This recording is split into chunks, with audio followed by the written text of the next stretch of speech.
E Deus colocou no meu coração uma mensagem muito conhecida, mas talvez a forma que Deus colocou no meu coração hoje não é muito, talvez pouca gente tenha visto dessa forma, mas ela se encontra em Gênesis capítulo 22 e o versículo é de número 6. Se os amados irmãos quiserem acompanhar, também pode estar aí procurando o endereço. Gênesis capítulo 22, versículo 6. Amém? Para os irmãos que não me conhecem, sou o pastor Lécio, aqui de pertinho de vocês, do Acre. Quase 10 mil quilômetros de distância.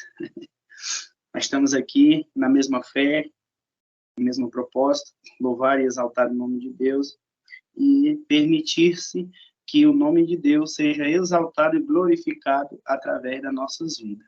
Amém? Diz assim a palavra do Senhor. Gênesis capítulo 22, versículo de número 6. E tomou Abraão a lenha do holocausto e pô-la sobre Isaque, seu filho. E ele tomou o fogo e o cutelo na sua mão, e foram ambos juntos. Então falou Isaque a Abraão, seu pai, e disse: meu pai. E ele disse: eis-me aqui, meu filho. E ele disse: eis aqui o fogo e a lenha, mas onde está o cordeiro para o holocausto? E disse Abraão: Deus proverá para si um cordeiro para o holocausto, meu filho. Assim caminharam ambos juntos. E vieram ao lugar que Deus lhes dissera. E edificou Abraão ali um altar, e pôs em ordem a lenha, e amarrou a Isaque, seu filho, e deitou-o sobre o altar, em cima da lenha. E estendeu Abraão a sua mão, e tomou o cutelo para imolar o seu filho. Mas o anjo do Senhor lhe abradou desde os céus, e disse: Abraão, Abraão. E ele disse: eis-me aqui. Então disse: não estendas a tua mão sobre o moço, e não lhes faça nada, porque agora sei que tu me ama, Deus, e não me negaste o teu filho, o teu único filho. Então levantou Abraão os seus olhos e olhou, e eis um carneiro detrás dele, travado pelas suas pontas, no manto. E foi Abraão e tomou o carneiro e ofereceu em holocausto, em lugar do seu filho. Amém? Glória a Deus. Aleluia. Não quero aqui desmerecer a oração da irmã. Vou ficar debaixo desse manto profético da sua oração para trazer uma mensagem a qual Deus colocou no meu coração a respeito de cada um de nós. Cada um de nós que estamos aqui, não somente que estão nessa vigília, mas cada um dos nossos entes queridos, cada um dos nossos amigos, cada um dos nossos colegas de trabalho, irmãos de igreja, simpatizantes da nossa mesma fé que nós, temos uma história e temos um passado. E nenhum de nós somos o que somos por merecimento próprio, ou somos o que somos por força do seu braço, ou por seus próprios convicções.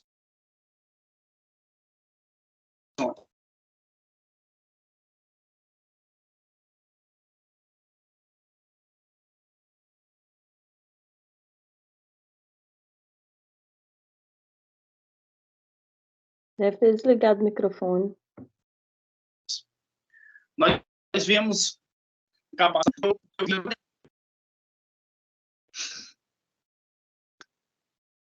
aleluia. Os irmãos estão me ouvindo? Glória a Deus. E ele vendo seu filho crescer naquela proporção, e ali Deus falar com ele e dizer: pega Abraão, pega Isaque, o teu filho, o teu primo, o teu escolhido, ao qual o filho da promessa, e sacrifica no Monte Moriá. Interessante que Abraão obedece a palavra do Senhor sem murmurar. Abraão, ele não questiona Deus, ele não coloca Ismael, ele não diz não pode ser Ismael, ou não pode ser algum dos meus escravos, ou algum das minhas ovelhas, ou algum dos meus bois. Não, Abraão ouviu a voz de Deus e ia entregar o seu filho. Agora, na passagem que nós lemos, eu quero fazer algumas observações. Quando Abraão chega ao pé do monte, e ele deixa os seus moços, e ele sai só ele e Isaque. É interessante nós observar que ele diz que tomou a lenha e o fogo e subiram ao monte. A lenha, o fogo e o cutelo. Ou seja, esse fogo, ele não acendeu no altar. Ele já levou o fogo aceso. Agora você imagine o camarada com o coração turbado, a mente confusa, aonde ia sacrificar o próprio filho e cuidando de levar um fogo, porque não ia levando algo para gerar o fogo. A Bíblia é bem reta e quando diz que ele ia levando o fogo. Muitas das vezes, na nossa caminhada, no nosso propósito com Deus, nós não conseguimos força para obedecer a Deus, nem graça para cumprir o chamado de Deus. É que muitas vezes na nossa caminhada, nós somos displicentes e deixamos o fogo apagar. Precisamos entender nessa mensagem que quando Abraão decide sair com o fogo, ele estava dizendo. Ele lembrou dos livros anteriores, aonde Deus vai falando, no livro posterior de Êxodo, onde Deus disse, enquanto o fogo vai permanecer continuamente sobre o altar. Abraão estava dizendo, eu preciso permanecer com esse fogo aceso, porque esse fogo é a fé que eu tenho. Esse fogo representa a claridade do caminho por onde eu vou andar. O fogo do Espírito Santo em nossa vida, ele vai representar as chamas que vão clarear e nos dar aquecimento para caminharmos em direção ao propósito de Deus. Porque se nós perdermos o fogo, nós vamos perder também a força. Se nós perdermos o fogo, nós vamos parar no meio do processo. E quem para no meio do processo, de maneira nenhuma, vai poder viver o propósito de Deus. Quando ele segue, e ele olha para Isaque, já não era mais uma criança, já era um adolescente. Nós vamos ver Isaque olhando para o seu pai e dizendo, olha, eu estou vendo o fogo está aceso. Há esperança, eu estou vendo a lenha. Com certeza haverá sacrifício. Eu estou vendo o cutelo, só que eu não estou vendo o cordeiro. Muitas das vezes na nossa vida nós estamos vendo que estamos fazendo tudo certo. Estamos indo no caminho certo, estamos levando fogo, estamos levando a lenha, estamos levando o cutelo, mas muitas vezes nós não conseguimos enxergar o propósito. Nós não conseguimos enxergar além daquilo que estamos vivendo no momento. Só que Deus nessa noite vem dizer para nós algo poderoso através dessa mensagem, que aonde os teus olhos não vê, eu estou vendo. Aonde tu não pode colocar a mão, eu estou colocando. Aonde tu não pode operar, eu estou operando. Aonde você não pode agir, eu estou agindo hoje. Nós vamos ver Abraão subindo com Isaque, preparando o altar, preparando tudo perfeitamente, para que ali ele possa oferecer ao Senhor aquilo que é de melhor. Aleluia. Glória a Deus.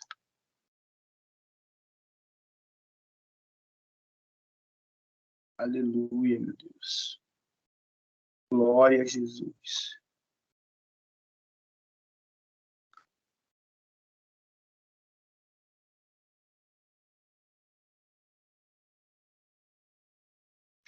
Amém. Glória a Deus. Se você deu um problema aqui no meu celular, se os irmãos estiverem me ouvindo, dá um sinal aí.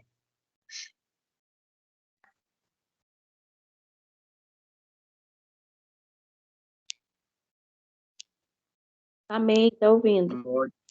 Amém. Glória a Deus.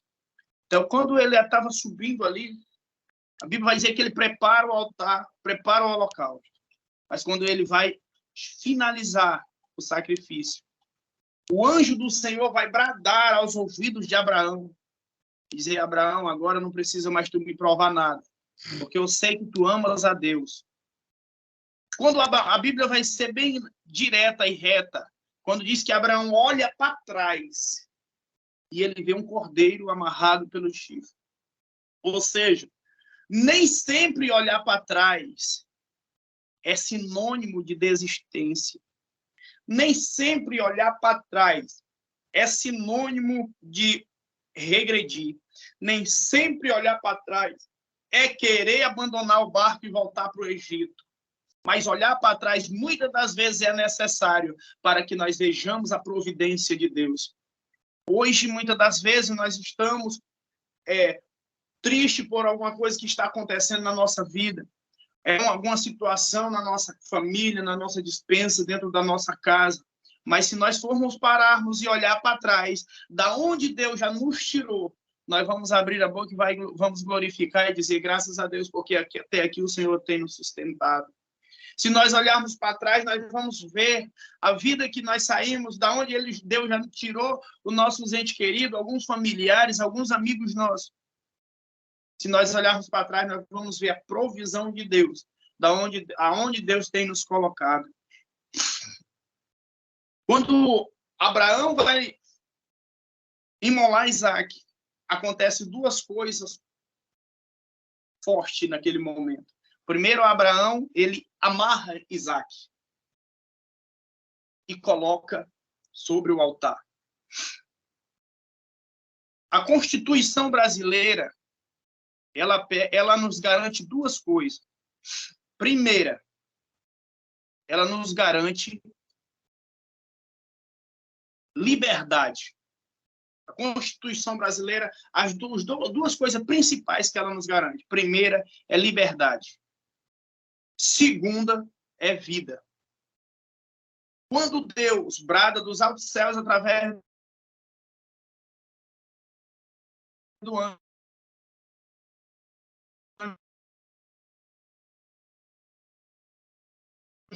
fala para Abraão, não faça nada que estava sendo tirada. Deus estava devolvendo a Abraão liberdade e vida. Se nós formos olhar a história de Isaac ela vai se entrelaçar com a nossa. Nós também éramos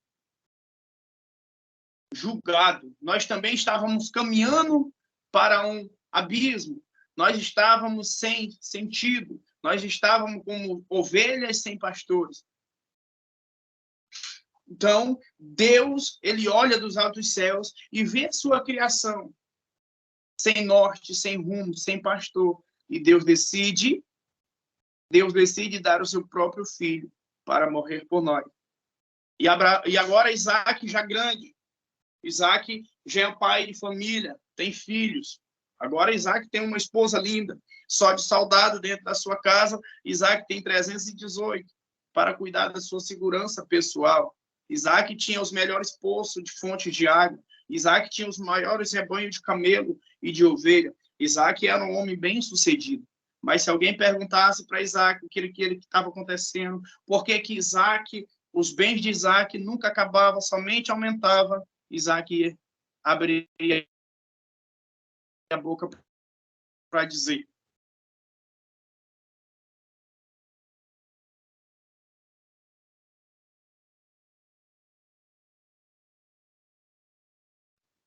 eu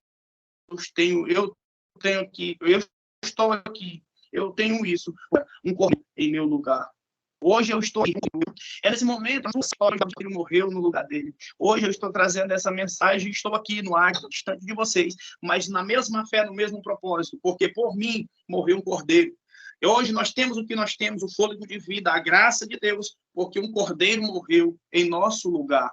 Nós somos o que somos, não porque merecemos, não porque estudamos, não porque somos fortes e corajosos. Nós somos alguma coisa hoje, porque um cordeiro tomou o nosso lugar na cruz. Porque em nosso lugar, alguém morreu para pagar aquele pecado que nós cometemos.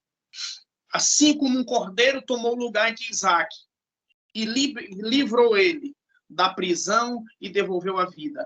Um dia, um cordeiro chamado Jesus Cristo de Nazaré, o Filho de Deus, nascido de Maria, tomou o nosso lugar na cruz, porque o pecado que estava sobre ele era nosso. O castigo que nos traz a paz estava sobre ele. E pelas suas pisaduras, hoje, nós somos sarados. Há um Deus nos céus, que ama tanto a sua criação, que abriu mão do seu filho para pagar o pecado de uma criação que desde da primeira dispensação ela vem pecando contra ele. E a Bíblia vai dizer que o próprio Jesus diz isso. Ele disse: Jerusalém, Jerusalém, que mata os profetas. Quantas vezes quis eu ajuntar vocês com uma galinha junto aos seus pintos? Então, desde o princípio do mundo, Deus vem trazendo a criação, querendo ajuntar a sua criação, trazer o povo para o centro da sua adoração, porque nós fomos criados para o adorar. Mas o homem, por sua natureza, o homem, por suas escolhas, o homem, por suas vimências impetuosas, atitudes fortes, ele escolhe o caminho errado. E Deus não interfere.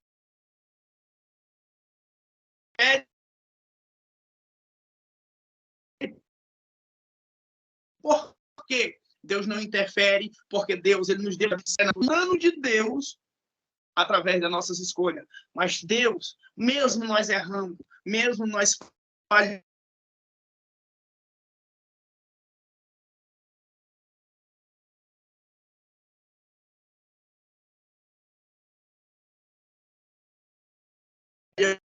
do céu, aqui é porque alguém tomou o nosso lugar.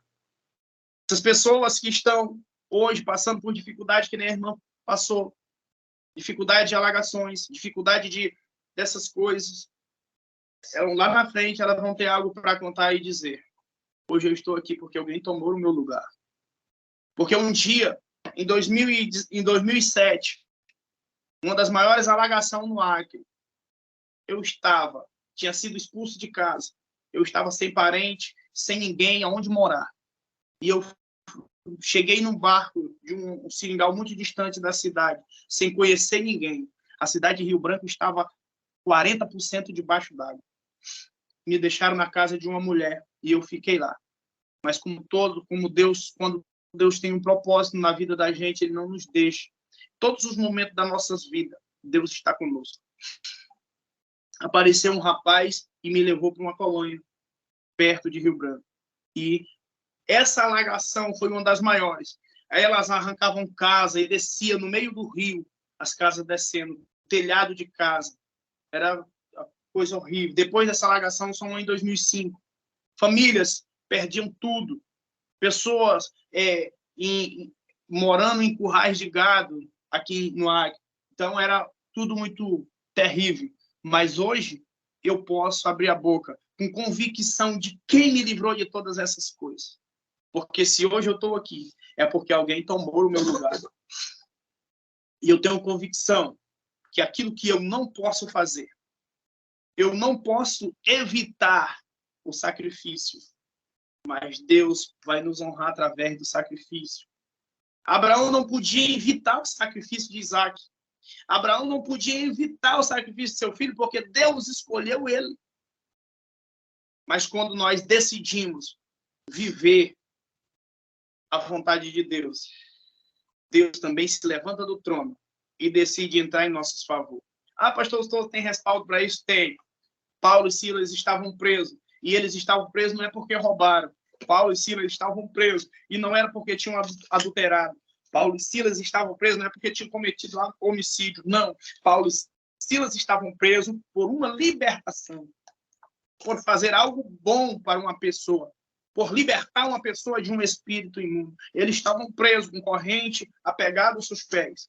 E naquele momento, por ter feito algo bom, poderia muito bem ter passado na mente, na cabeça de Paulo e Silas e aprofundado no seu coração que não valia a pena servir a Deus, que não valia a pena adorar um Deus que deixavam eles ser presos dentro de portões de ferro, com barras de ferro, com peso de ferro nos seus pés. Mas ao contrário disso, ao contrário de tudo isso, Paulo e Silas dentro da prisão, aonde estavam trancados, eles erguem a sua voz, um prega e o outro canta. Enquanto um pregava e o outro cantava, Deus se levanta do trono e vê a atitude de verdadeiros adoradores. E eles dizem: agora eu me levanto do trono e envio o terremoto para quebrar os grilhões, quebrar as correntes e libertar os meus cativos. Porque Deus, ele age em acordo a nossa fidelidade. Não importa o momento nem a situação em que estamos passando, é momento de levantar a cabeça e dizer, fazer que nem Jó. Ainda que tenha me sobrado só um caquinho de telha para me coçar, mas eu sei que o meu Redentor vive e em breve se levantará ao meu favor. Pessoas dizem, eu só prego o que eu vivo. Eu não sou o pregador que prega o que eu vivo, meu irmão.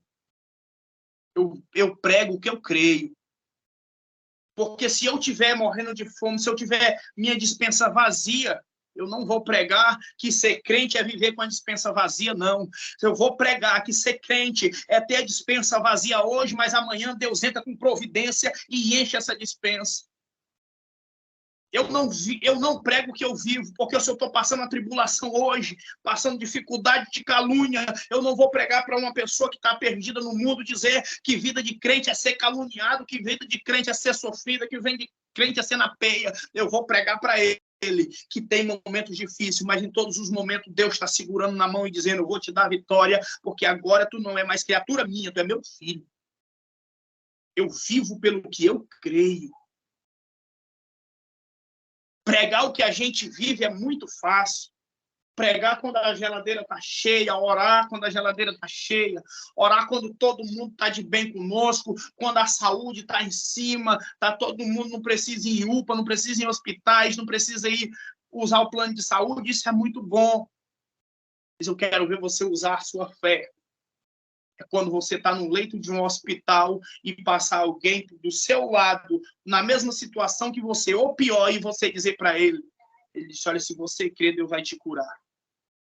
E a pessoa olhar na tua cara e dizer assim, como é que tu está dizendo que Deus vai me curar se tu está na mesma situação que eu? Por que ele não te curou? E o Espírito Santo entrar dentro de você e te encher e dizer para ele, não importa o que ele vai fazer em mim, mas importa o que ele vai fazer através de mim. Isso sim é viver pela fé. E Abraão viveu pela fé. Todos que vivem pela fé, ele tem um resultado através da fé. Quando nós vivemos através da fé, nós vamos ter algo indestrutível. Porque aquilo que é construído em espírito, nada que é material destrói. Aquilo que é construído em fé, nada que é construído na incredulidade destrói. Já vivi momentos da minha vida que, para mim, eu não poderia nem subir no altar e dizer que Jesus provia algo, porque passei meses comendo arroz branco. Mas eu pregava que Jesus era aquele que provava, mas quando aprovado, ele dava providência. Eu pregava que Jesus, ele não deixa o justo desamparado. Eu sempre preguei que Jesus é justo, que ele é reto, que ele é bom, que a sua misericórdia dura para sempre. Mesmo quando eu estava precisando de misericórdia, eu dizia, a sua misericórdia dura para sempre, se renova a cada manhã. Mesmo quando eu precisava de algo, eu estava dizendo que Deus tinha para dar, mesmo que eu não estivesse recebendo. Mas eu sabia que era possível. Mesmo quando eu estava derramando lágrimas, trancado dentro de uma igreja, dentro do templo, das 8 horas da manhã até as 3 horas da tarde, chorando, clamando aos pés do Senhor, alguma pessoa chegava e dizia, mas tudo isso vale a pena? Eu digo, vale a pena. Vale a pena. Porque hoje eu posso estar sentindo falta de algo, mas amanhã eu vou ter abundância da presença, vou ter abundância de espírito. Vale a pena. O que é construído no mundo espiritual é materializado em nossas vidas. Nada, nem ninguém vai atrapalhar os projetos de Deus na minha e nem nas nossas vidas, meus queridos. Por maior que seja a dificuldade, por maior que sejam as montanhas, elas não são intransponíveis quando nós voamos pelas asas do Espírito. Não há nada que possa parar alguém que luta com o joelho. Não há nada que possa parar alguém que entrega suas batalhas nas mãos de Deus. Lembro-me agora quando Isaías chega ao rei Ezequias e fala para o rei Ezequias que os reis na verdade, o rei Ezequias chama Isaías para chorar aos pés de Isaías. Olha, mandaram-me uma carta aqui, vão acabar. Quando Isaías pega a carta para ler, no cabeçalho ele te mandava dizer: assim como destruímos as outras cidades que também tinha Deus, nós vamos destruir a de vocês. Porque o Deus de vocês não são mais fortes do que o Deus deles. Nós vamos destruí-lo. Ezequias ficou em pânico, rasgou as suas vestes, manda mensagem. Ele disse: olha, se vocês vão contender, não anuncia a todo o povo, anuncia só os maiorais de guerra, para que o povo não fique em pânico. E eles mandam outra mensagem: nós vamos falar para todo mundo, que é para que vocês saibam que nós destrói todos os deuses, não há Deus que nós não destruímos. Quando Isaías pega a carta, ele disse: olha, Ezequias, essa carta não é para tu, o endereço está errado. Ele está desafiando, não é você, ele está desafiando a Deus de Israel. Ezequias pega a carta e vai para o templo. Quando chega no templo, Ezequias pega e fica no cume, na quina do altar. Aonde, que significa isso? Aonde todos se entregavam. Ali, quem ficava naquela quina estava dizendo: eu estou dando a minha vida pela vida de outros. Ezequias se dobra, se curva ali e ora ao Senhor. Isaías, como o caso era de Ezequias e Deus, Isaías não tinha nada a ver, Isaías não entra no templo. Ele grita da porta do templo quando Deus fala com Isaías: fala para o meu servo que eles não vão lutar, não precisa erguer uma espada. Nenhum homem vai ser ferido um fio de cabelo. E Deus, naquele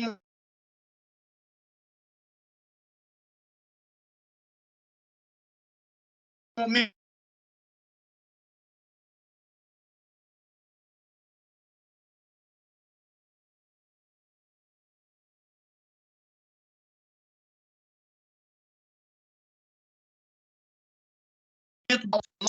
você só tem algo a fazer hoje. Nesse momento, o que você deve fazer é entregar as suas lutas na mão desse general, porque ele vai dar a tua vitória. Nós não lutamos com as nossas forças. A Bíblia vai dizer que uns descem para o Egito, uns confiam em cavalo e outros confiam em cavaleiro, mas nós fazemos menção do nome do nosso Deus e Criador. Fique com essa palavra no seu coração, meu irmão. Fique com essa palavra no seu coração. Você que está precisando, a irmã que fez a oração por mim, eu não sei o problema que a senhora está enfrentando na sua vida, minha irmã. Eu não sei. Mas quando a senhora apareceu aí, Deus falou algo no meu coração, para mim falar para a senhora: acalma o teu coração. Acalma o teu coração. Acalma o teu coração. Crê e tu verás a glória de Deus. Somente crê e tu verás a glória de Deus. Nós não precisamos nos preocupar. Nós não precisamos nos preocupar, porque se Deus voltar para nós hoje, nós vamos para um lugar melhor que esse. E se Ele preferir deixar nós aqui, é porque Ele tem algo para nossas vidas. De qualquer forma, nós vamos ser honrados. Na morte ou na vida, vamos ter honra de Deus para nós. Um desses dias atrás, eu estava conversando com meu filho. Ele fez 9 anos agora. E eu falando para ele: meu filho, se de repente Jesus voltasse para o papai, porque ele é muito apegado comigo, né? E eu perguntei: se de repente Jesus voltasse para o papai, como é que tu ia ficar? Ele disse: não tem problema não. O senhor estaria num lugar melhor. O senhor irá para um lugar melhor. Então eu aprendi isso com meu filho. Se Jesus voltar para nós, nós vamos estar num lugar melhor. E se Ele permitir que nós ficamos aqui, Ele está nos honrando para que assim nós sejamos vaso em suas mãos. Deus, Ele não opera através de cadeira, de nada. Ele vai precisar de corpos para que o seu espírito opere. Se nós pegarmos a Bíblia, nós vamos ver de Gênesis até Malaquias que Deus trabalha através do ministério angelical. Os anjos apareciam a Josué, a Moisés, falavam com eles, davam ordem, davam decretos. Mas na dispensação da graça, os anjos trabalham por nós nas regiões celestiais, mas o Espírito Santo nos usa para que, através das nossas mãos, através da nossa voz, através de nós, ele possa fazer a maravilhosa obra de Jesus e dar continuidade. Porque em Atos 2, em Atos 1, quando ele fez a promessa do Espírito Santo, ele estava dizendo: eu estou indo para o Pai, mas vou deixar uma procuração na mão de vocês, para que assim vocês dêem continuidade e sejam minha testemunha. Em Atos 2, o Espírito Santo desce sobre a igreja, enche a igreja do Espírito Santo, e esse Espírito Santo que Jesus envia sobre a sua igreja é uma procuração assinada por ele, para que nós demos continuidade na sua obra, para que assim nós possamos fazer obras maiores que ele, porque ele disse: aqueles que creem em mim farão obras maiores que eu.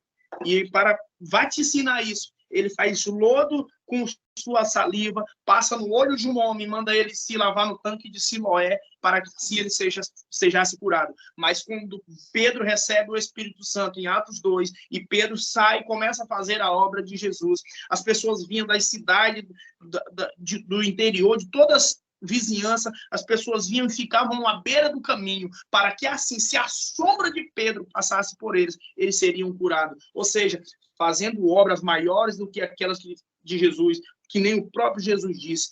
O que Jesus deixou para nós fazer está sobre as nossas mãos. O interessante é nós entender que não somos nós que faz, quem faz é Jesus. Nós só precisamos dar lugar e nos entregar a ele, porque o que ele tem para fazer através das nossas mãos, através de nós, é para a glória do nome dele e não do nosso. Então ele vai operar, ele vai fazer, aleijado vai levantar da cadeira de roda, o câncer vai sair e tudo vai ser da forma que Jesus disse. Há uns 3 meses atrás eu estava pregando em uma vigília em um município perto daqui de Rio Branco, e Deus me usa para falar com uma senhora, uma mulher. Eu não sabia que ela estava com câncer. E Deus falou para ela, quando eu impus as mãos sobre o ombro dela, Deus me usou para falar para ela. Disse: Deus, olha, hoje eu estou te curando a tua alma, para que depois eu cure a tua enfermidade física. Naquele dia, aquela mulher foi curada da alma, que ela tinha uma grande ferida na alma, e dias depois ela foi curada. Deus deu a cura do câncer. Então, Deus, ele quer usar as nossas mãos. Ele quer usar nossas mãos, porque ele diz: vocês são o sal da terra e a luz do mundo. Então, ele quer nos usar, ele quer que nós façamos a diferença, ele quer que nós sejamos canal de bênção para outras pessoas, para que assim, mesmo nós sem força, mas a força de Deus vai nos levantar para ajudar a outros, através de uma palavra, através de oração e dando uma palavra positiva. Por mais que nós estejamos precisando dessa palavra, mas Deus vai nos usar para levar essa palavra para outras pessoas. Amém? Desde já, eu quero agradecer pela oportunidade,